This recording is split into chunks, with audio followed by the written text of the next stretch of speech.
DCT Talks. When it comes to investing, the philosophy is simply a three-step process.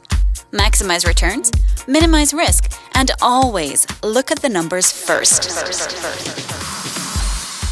And on this episode of DCT Talks, I'm here with the founder of DCT Capital, Joseph Jackson, a serial entrepreneur with over 30 years of experience in the real estate market.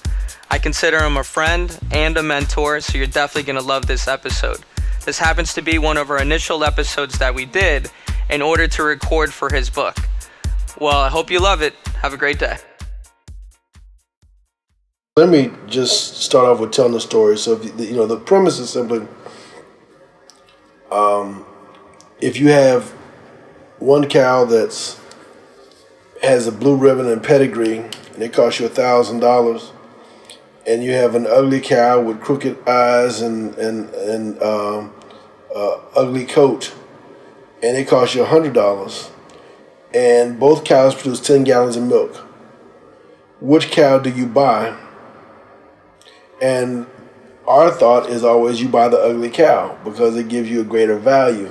If you're selling the milk, if the objective is to sell the milk, then they produce the same amount of milk.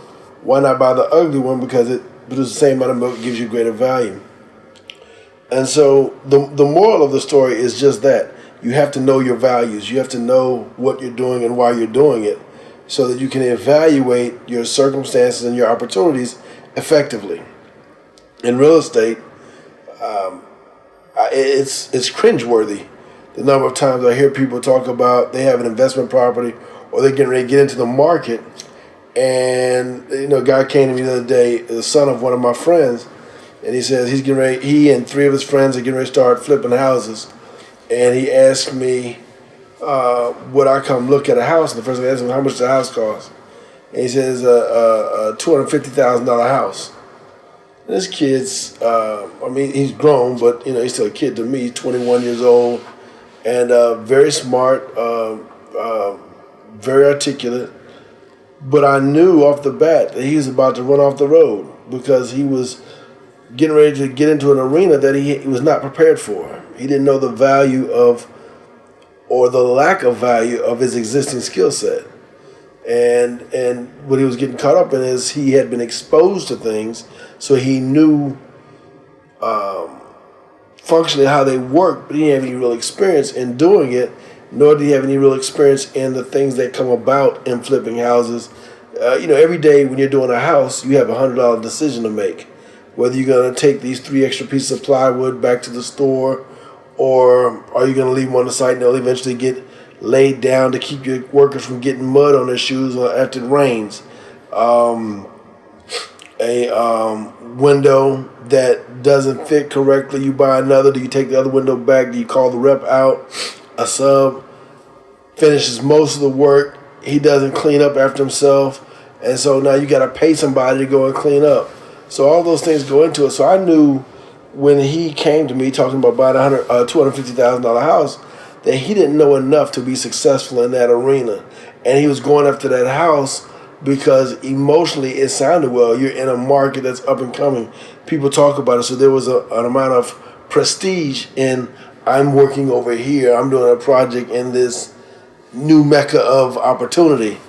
And as opposed to going 5 miles down the road where the houses are $30,000 and $40,000 and he can get in and renovate the house for $30,000 and he's in there for $60,000 and he sell it for $100,000, making $40,000 where he has something to work with. He had no idea where he was going and what he was doing. And so I advise people all the time, do the math, understand what you're trying to get out of it. What does that cow produce? What's the net that's going to come out of this project for you if you do it? And you'll find that most novices don't stop and understand it. The other thing is, it applies to just kind of what you want out of it. I talked to another potential client the other day, and we're going through her finances and going through what we call her war chest to see what she has to work with, whether it be credit lines or credit cards or cash on hand or IRAs and 401ks. And we're going through and we're setting up what she wants to do. And she was getting ready to embark on the I'm going to renovate houses. That's not what she wants to do. She just wants to make her money, make money. But she didn't understand the value of what she was trying to do. She didn't understand what it actually take and what her actual goals were. And so in that process of discovery, we found out that it was better for her to ride with us and do a project with us as opposed to starting down that road herself. Because again, she didn't understand all the nuances of this industry.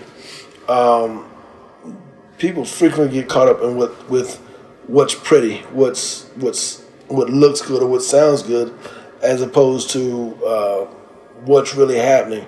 So when we talk to our clients about that, and we use the ugly cow story to basically explain why we pick the neighborhoods that we pick. They have good fundamentals. The upside opportunity is much greater than the downside in those neighborhoods. When you go into a neighborhood and the houses are C-class properties, if you don't have a lot of wealth to treat it the same way, you get the benefit of it's financially cheaper and actually easier to take a house from the worst C-class property to the best C-class property in the neighborhood. And what that means for you as an individual is your property will be occupied longer and more than anybody else's property.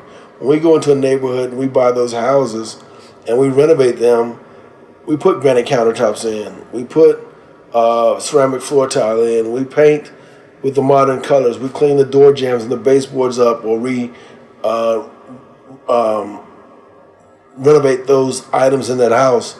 We modernize the kitchen cabinets, because those are the things that the consumer's going to buy. So the psychology behind it is, when I go in and fix that house in that C-class neighborhood, I'm going to get a tenant in there and you say, okay, what happens when they have to make life choices? Do I pay my rent or do I buy me a new car? I'm not there in their ear, but they can look around and they know they don't want to get behind on their house and get put out of that house, because invariably if they're renting and they're living in a C-class neighborhood and their house is the best one on the block, they've had their friends over who also live in that neighborhood, who also are renting, or maybe they have home ownership, but there's a social status of being in that property because it has all the trappings. And so that also works as a limiter of bad decisions, because they don't want to get put out of the house. Where do you go from there? How do you have your next New Year's Eve party when the last house you were in was immaculate and pristine, and now you have to move to something less than? So that works in our favor in terms of the stability of our tenants, the ease of which we rent out our properties, the ease of which future maintenance is, or the rate of it slows down the rate of maintenance requirements, as well as the ease of getting in there and doing, because you know everything is up to date, everything's up to speed. It allows you to be less tolerant of nonsense from your tenants. When you hear tenants talk about having, or when you hear people, investors say, oh, I don't want to invest in real estate, you got to deal with tenants and toilets and trash and all of those things. Well, the reality is they're at some point along the way, they've deviated from the system. The way it usually happens is you get a rental property, it's your first one, and so you let your sister or your brother or somebody you know move in. So you didn't screen them. You didn't require them to have 3 times the rent as income. You didn't check their background history. You kind of know them. You don't really know how they pay their bills because you didn't pull the credit report. So they move in. On the lease is typically set up where the first of the month rent's due on the first of the month. You have to the third of the month to get your rent in. After 3 days, you post late fee. Well, it's the 5th. They haven't paid you. You feel a little funny about asking them. So you they're good people. I hope they'll pay me by the 8th or 9th, and that'll be all right. So the 8th or 9th comes by, and now you call them because they still haven't paid you. And you say, well, I need you to pay me now. It's important. You're going to be late. I need you to pay your rent. So they pay you on the 9th. The next month, same story, but this time the 9th comes and goes, and they still haven't paid you. And you call them, and they say, okay, I had to go out of town, and, I had to buy those airline tickets, but, I'll get a check next week, and I'll pay you next week. So now, instead of the 9th, it's the 16th. And you don't catch them on the 16th because it's a Saturday. So you give them to the 18th, which is that Monday. And now you go over to the 18th, they still haven't paid you. Now you're trying to figure out what you're going to do about it. So now you're in that no man's land where you're saying to yourself, it's the 18th of the month. I'm not prepared to get the house ready, so I really want them to pay so I don't have to have a vacancy for next month. So you tolerate a couple more phone calls, and now it's the 25th, and they still haven't paid you. Well, now you've got to go through the eviction process, and you go to file the eviction, and then they got to get served. And so now you're into the 5th of the next month, so you've gone 1 month without rent, and you're into your second month, and you pissed them off now because you filed eviction on them, and you're the bad guy because you filed eviction for something they didn't do. You didn't just pay the rent out of your pocket for them. So now you're on the 5th of next month. You finally get a court date. That's going to be on the 15th. The court's going to say, yes, you win. You get your property back, but you got to give them 3 days to move out. And if they haven't moved out in 3 days, you can call us back, and we'll get rid of possession. And so you go through that process. So you got 2 months without getting paid. So now you hate this property. It's the source of all evil in your life. But if you go back to what was the original, where the flaws went when you were responsible, one, you didn't get a deposit. Because if you got a deposit, and if you handle rent, if you handle property management like a business, then when they're late on the 3rd, you file for eviction. So in 3 days, you've already set your 3 days, so you file for eviction. You'll get a court date probably around the 10th or 12th of the month. Around the 12th of the month, you get a court date, and you immediately file for, they're going to give them 3 days to move out. So that's the 15th. You file for writ of possession on the 15th. And you, in Texas, you have them out of your house by the 18th or 19th of the month. You got the deposit. Since they were late, they forfeit the deposit. So they'll cover you for that month's rent. And if you did your property right and fixed it up, there's really not a lot to do to get it ready for the next tenant. So you're back on the market and you're ready to go at the 1st of the next month. So all of those issues come from not understanding what the roles are, deviating, not being a professional about the environment. And so if you complicate that or compound that with buying emotionally, buying for prestige, like you hear folks talking golf, you drive for show and putt for dough.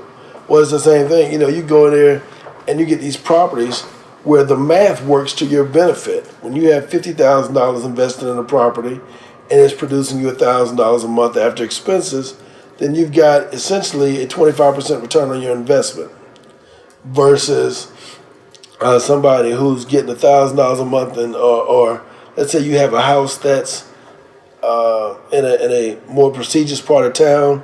A lady told me she had a house and she was getting $2,500 a month in rent, or I think she said she was getting $3,500 a month in rent. And when I started talking to her about it, she admitted that she had a $2,500 note to the bank on that house. It means that she was only clearing $1,000 a month.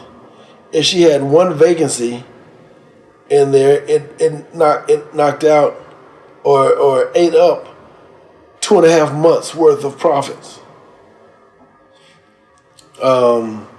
In the other neighborhood, if you happen to have had a note on a $50,000 property, you probably got a $300 note, and so you're clearing $750 a month. So you've got 2 months of profit for every month that you collect your rent. And so just that math, if you understand the math of your project, you'll make better decisions. I have a friend of mine I went to school with, and Patrick is a stickler. Now he has, one of those jobs with a worldwide director of sales and procurement or something, one of those fabulous titles. And his job requires him to do the numbers. He knows the math, and he's a math person, getting down to the details of productivity, efficiency, profitability.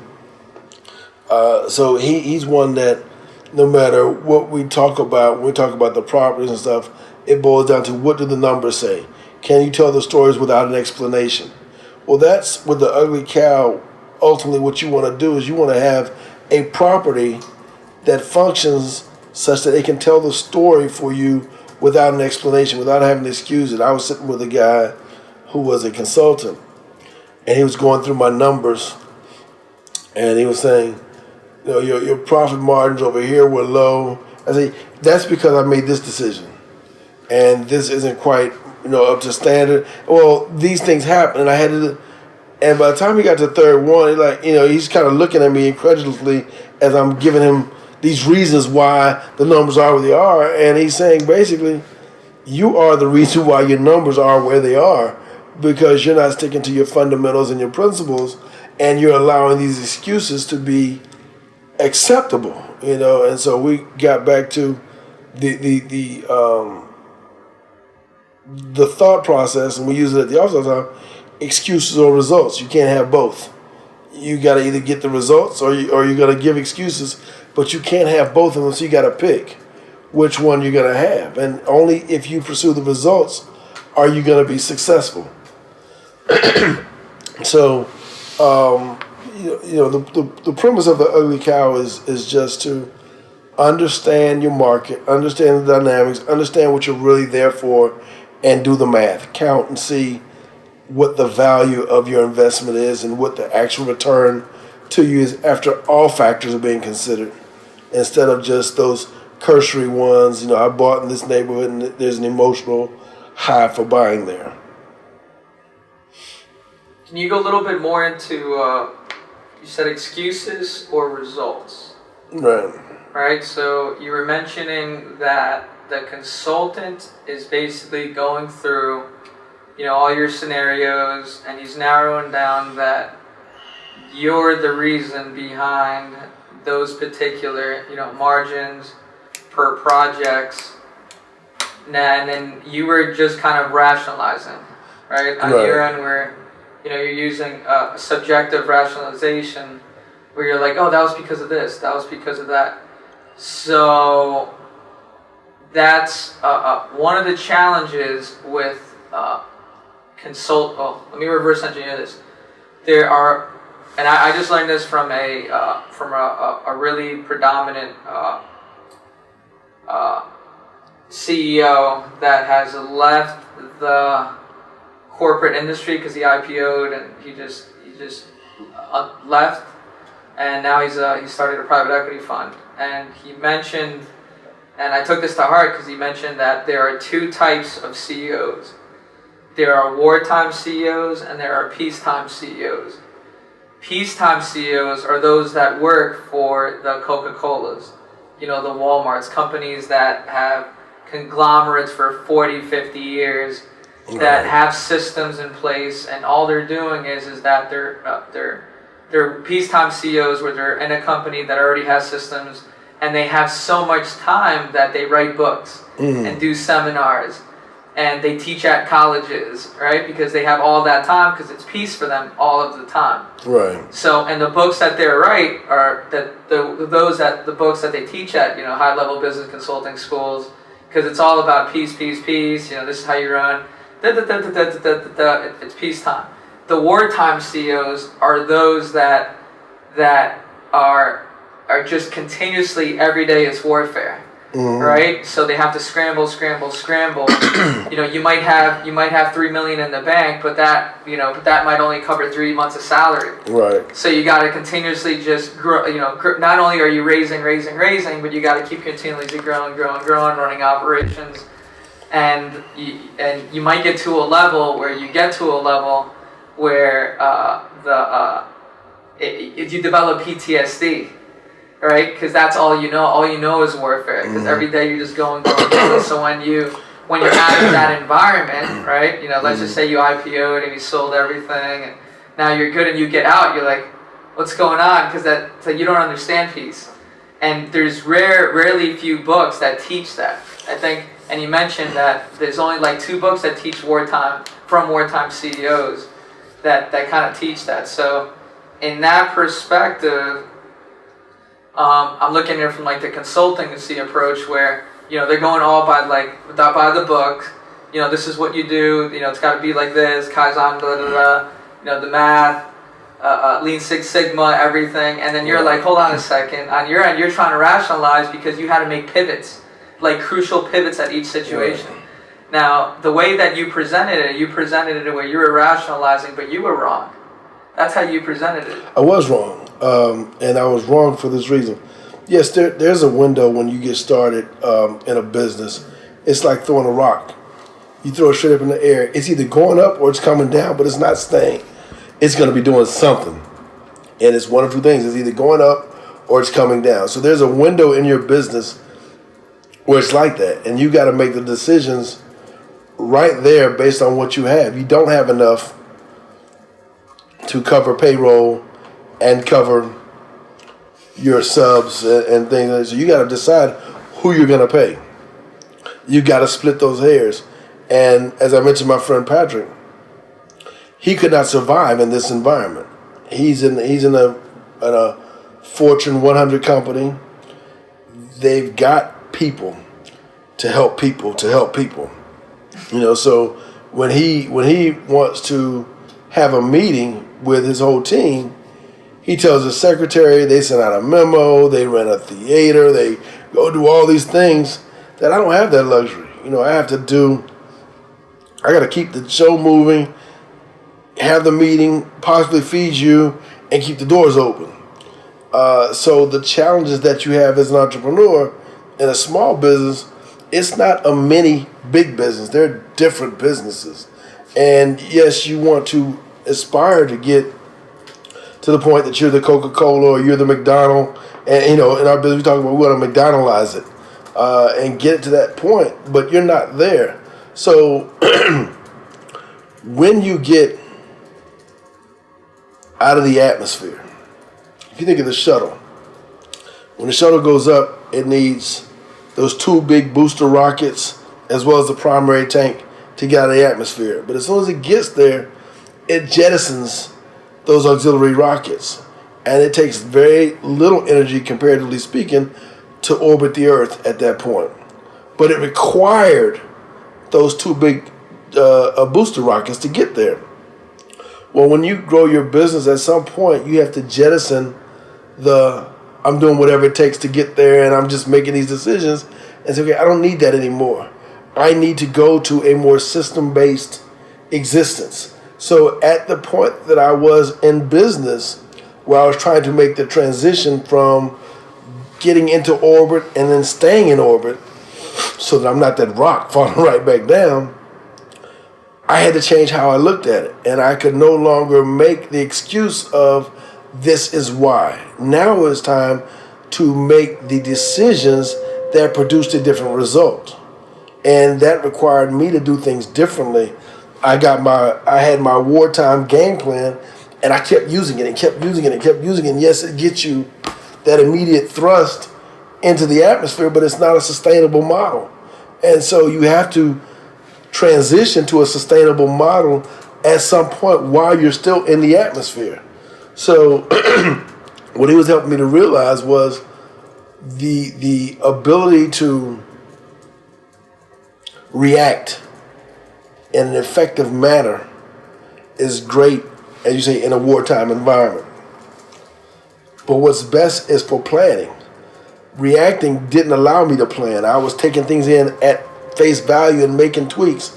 And so what I was doing was I was not planning for success. I was not evaluating on a monthly basis, how is this decision going to affect my bottom line or the EBITDA, or how is this going to affect my balance sheet?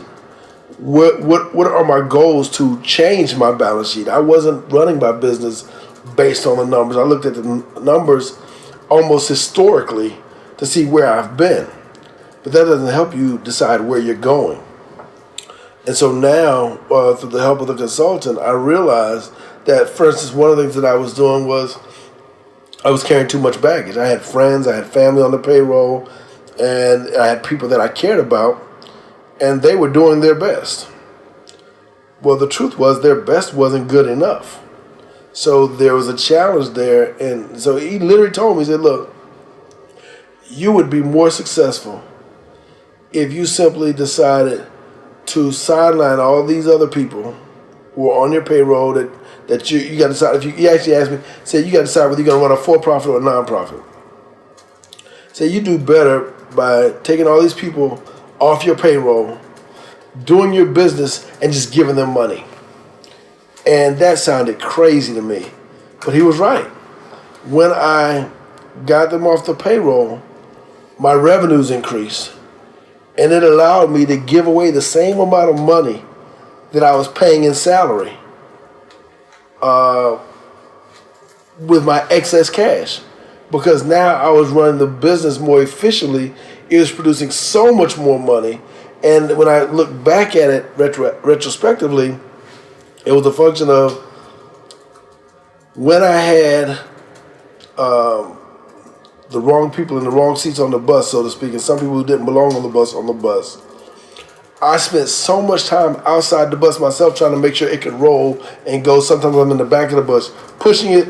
Sometimes I'm changing the tires. Sometimes I am the tire of the bus. And so I was doing all of those things instead of managing and guiding the business to success.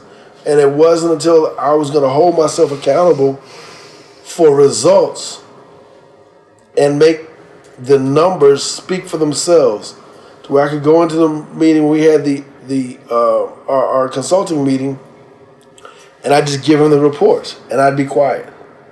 And if I didn't have to explain it, then I did it right. If I had to explain it, then I still wasn't doing something right. And so that became the mantra of what we were trying to accomplish: results or excuses. And so I was, competitive. So I wanted to make sure that when I went in there, I didn't have to talk to them. Here are the results. Here's what we did. And I moved the needle where we need to move the needle to. So the advice that you get, it's kind of like a parent. You give your child different advice when they're 2 and 3, 8, 10, 15, 18, 25 and 30 than you would at the other stages in their life. So from a business, you have to be able to transition to different. You have to rely on different skill sets. As you get older, your taste buds change. What you enjoy the taste of as a child, you don't enjoy the taste of as an adult, and vice versa. So, running a business is a process, and it requires you to mature along the way, and you have to change. There's a guy that told me how I make money now is going to be different than how I make money in 7 years. And every 7 years it'll be different. So as you look at, you mentioned earlier, your customer, you have to not only look at that, tying this back to also, you got to solve a problem. You got to be able, you learn to identify the problems when they're far enough away from you, when you have space. But you have to look and say, where is your client in this life cycle? What if they lose their business? What if they lose their client? Is all of your business dependent on somebody else, and you don't know where they are in their life cycle? Are they in the 1-2 year range where they got 5 years of running? Do they have 5 years of running and the skill set to navigate the changes coming down the pipeline for them? Or are they going to be the way of the dinosaur in 5 years, and thereby you will also be the way of the dinosaur if you haven't modified who or how you're getting your business, or what role you're playing, or at least have your fingers on the pulse of, a couple layers out. A guy, Chet Seeley, was he was a not internet marketing. He was a multi-level marketing guy, and he was giving a speech one day, and he was talking about success, and success equates to space. The more space you have, the more opportunity you have to control what's going on around you. And you've got to create that space even between your own ears. You have stimulus and your reaction to it. If somebody slaps you, you have time to process. And if you can train yourself to think and to create space before you react, or to be effective and efficient in that space, you then can choose the best response, which ultimately chooses a better outcome for you.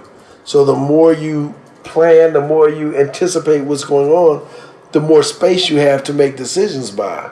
If you've got $1 million in the bank and you lose your job, you don't panic because you have this space before the light bills start to become a factor in your life and the car notes and the other things. If you are leveraged up to the hilt and you don't have, you're hand to mouth on your stuff and you don't have that space, life becomes hard. So you wanna try to manage your space, manage the space around you as you function.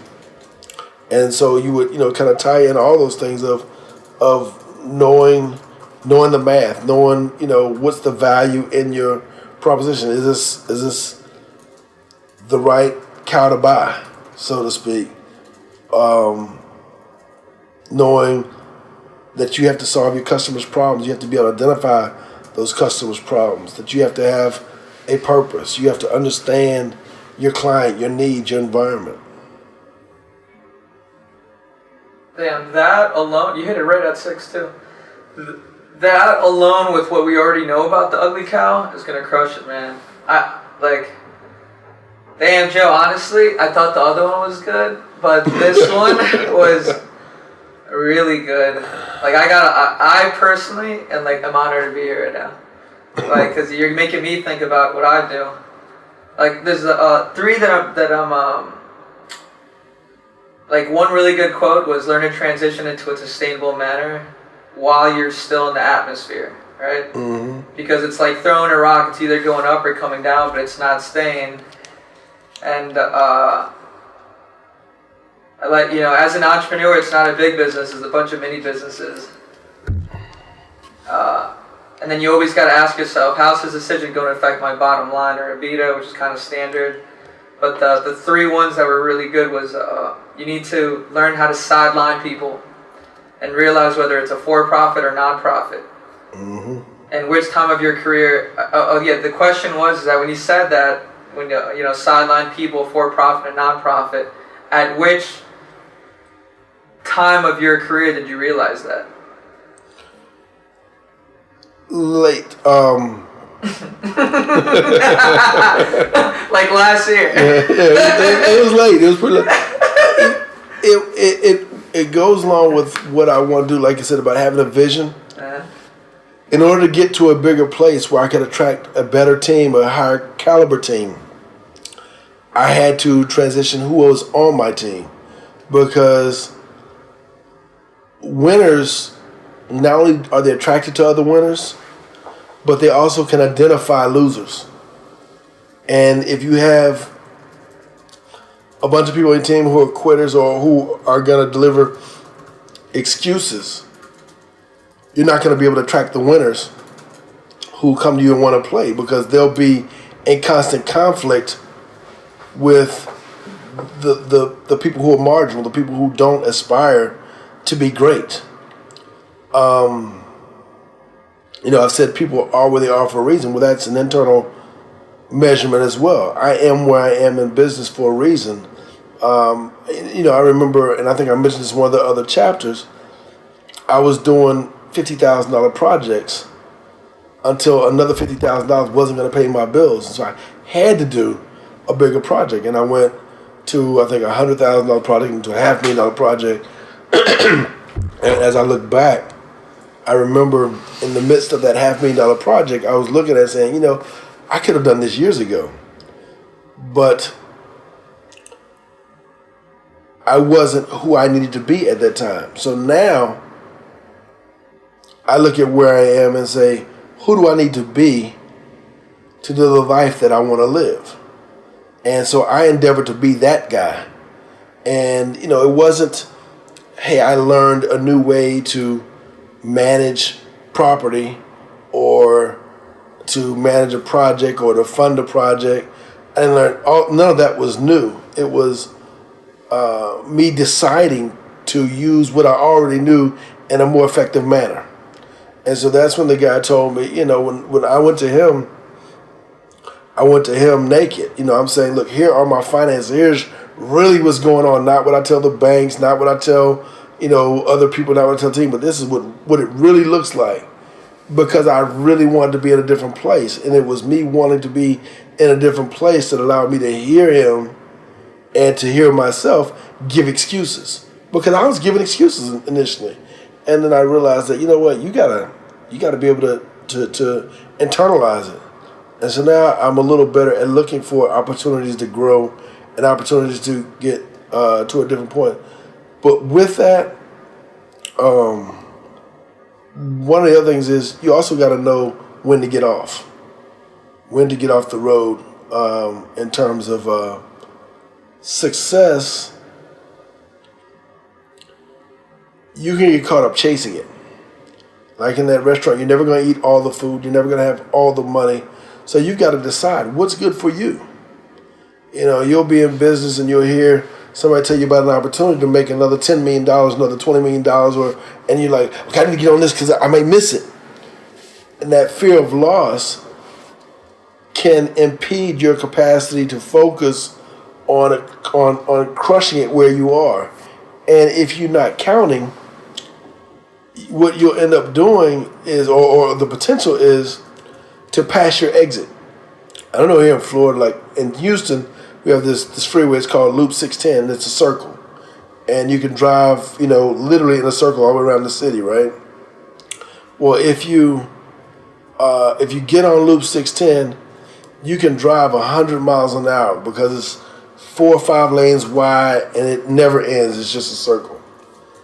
But you'll never see anything. You'll never get to the parks. You'll never get to go to a store. You never go to a mall because you never get off the freeway. Well, entrepreneurship is like that also. You can get so busy chasing money and chasing success that you never realize that, you know what, I'm successful enough for my lifestyle. I can afford to not go on this trip to go camping with my children or to go and go to Aruba and go on vacation. And when you ask yourself, well, why am I chasing this? And the answer is so I can afford things for my family. And you say, okay, well, you got $1 million in the bank. You can afford things for your family, but you're not doing it. And so you spend your whole life chasing that money and never actually stop to enjoy the money and what you said you were doing it for. The whole reason you got into business. You're not enjoying your life. You're not creating new memories. You're just accumulating more money. But, as it was said to me, I've never seen a Brinks truck follow a hearse. You can't take it with you. And so, what's the point if you're not engaging in things that change other people's lives or do things for other people or allow you to have some fun? So, knowing what you're in it for and what your exit is important. Damn. Another good statement that I like what you said, that with regards to your team, if you had to explain it, you realize that you did not do it right. Mm-hmm. So, and on the other route is, do you feel that if you have to explain it again, that you should let them go? I think if you find yourself repeating yourself, you've got to question if they're the right fit for the task you have them involved in. There have been several team members where I promoted them to failure. Gee, Hugo's smart. He's great with computers. Let him be a project manager on the real estate. Well, that's not what Hugo does. Is he smart enough to pick it up? Yes. But that's not his skill set. That's not his forte. And I put him in that seat. Now, Hugo, because he likes me and he's trying to live up to my expectation, is doing his best to do this. And I've got him outside his element. So when I realized that he's failing at it, whose fault was it really? Was it Hugo's for trying to please me? Or was it mine for putting him in a situation that he couldn't win in? And so my job as the leader of the team is not now, but I realize that my job as the leader of the team is to effectively analyze who I have and what they're doing. And am I using them at their highest level of productivity, or have I promoted them to failure? And so, for me, like in training, I read a magazine article one time, they're talking about the guy who was, he would get a report from somebody who reported to him, and he wouldn't read it. He'd hold it for a day or two and then give it back to him. Say, you can do better than this, huh? And they take it back and revise it, and they bring it back, and he just sit it down, and another day or two later, he give it back to him and say, can you do any better? And, and I tried that one day. They gave me some papers, and I gave it back to them. And he came back. I did with Leonard recently. Leonard was proofing something y'all did. And I'm like, Leonard, is this as good as it gets? Did you even read it? No. And he took it back. And he looked at it. He tweaked it. And he came back to me. And I'm like, can't we fix this any more than that? Can we really make this hit? I gave it back to him. And he gave it back to me. When he gave it back to me, it was really, really good. And, and so it goes, okay, so he had it within him to do it in the beginning. But he wasn't challenging himself to give me the best of what he could give me. Now, he came back and apologized later. He's like, man, I could have done this the first time. And so as the leader of the team, I have a responsibility not to let them fill my plate up with tasks. Because they'll do that to you. They'll keep giving me stuff, and I got to tweak it, or I got to gauge it and tell you. So now I ask the question, is this as good as it gets? I frequently ask that, and that puts people on the spot, because they give you something, and you point blank ask them, okay, before I even look at it, is this your best effort? Well, let me look at it one more time before I tell you this is my best effort. And so it's me training them to only bring me your best effort. Don't give me your less than and say, well, Joseph will fix it because Joseph is good. Well, now Joseph has to spend his time doing things that I'm already paying you to do. So I have to ask, give me your best effort. Let me give you, let me challenge you to be your best. And then when like my nephew who was working for me in the summer doing internship, I give him a task, and he come back and say, well, this isn't excuses or results. What are you bringing me? Well, I didn't do it because... So that's an excuse, right? You didn't give me the result. And so it was a learning exercise for him. So the second summer that he came to work for me, he already knew in his mind, he's not going to be interested in anything I have to say. He's going to be wanting to look for the results. Did I do what he asked me to do? And that ultimately gets to be the litmus test. Did you get it done? Because most things are possible. Now, I hope you enjoyed this episode with Joseph Jackson, the man behind DCT Capital.